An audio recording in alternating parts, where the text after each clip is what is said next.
Now that we've introduced the concepts of curl and divergence, let's actually find the curl and divergence for a given vector field. Here we have the vector field f of xyz is equal to e to the x times the sine of y, e to the y sine of z, and e to the z sine of x for the three component functions. We're going to start by finding the divergence because that tends to be a quicker calculation. So this will be the del operator dotted with the given vector field.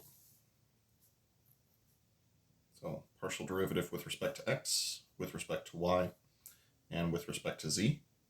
Those will be applied to the corresponding component functions. E to the x times the sine of y, e to the y sine of z, and e to the z sine of x.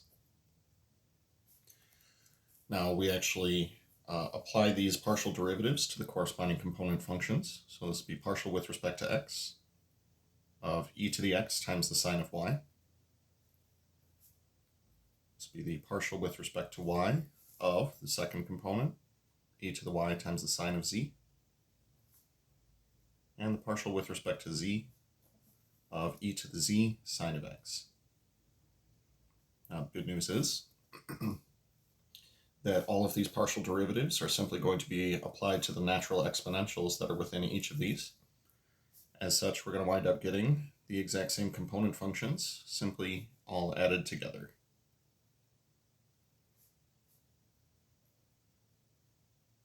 Like so. So, final answer for the divergence will be this. As far as the curl of the vector space is concerned, curl of f is going to be defined as the del operator crossed with the vector field. With that in mind, we're going to need quite a bit of space for this. My recommendation when you're setting up a curl is to set up the bottom row first. Bottom row is typically going to be what will require the most horizontal space here. And so we'll gauge everything else based on that. Well, that will allow us to do I, j, k, partial with respect to x, partial with respect to y, and partial with respect to z. And of course, we'll recopy our first two columns, again, allowing for a little extra horizontal space here. And j, partial with respect to y, and e to the y times the sine of z. All right, from this form, just go and give it a little slashy. And apply these partial derivatives to the corresponding component functions.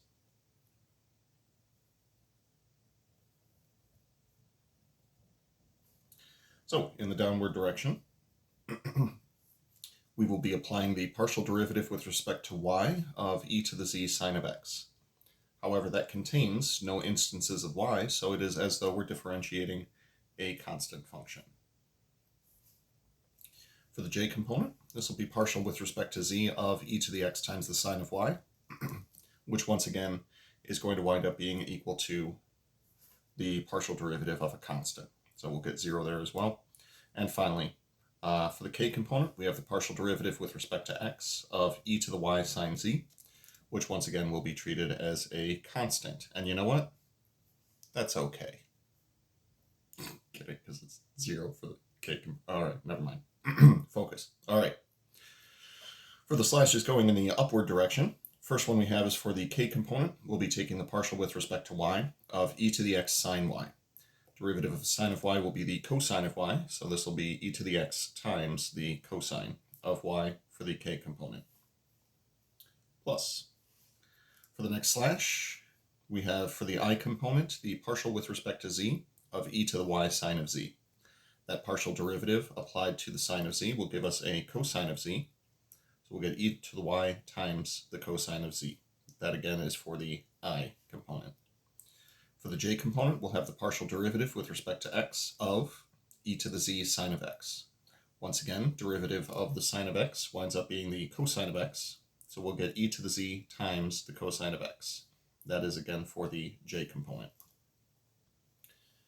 Now we had nothing to contribute from the positive side, so everything will be contributed from the negative side.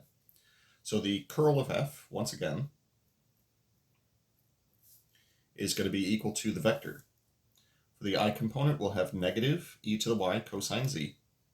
Negative e to the y cosine z.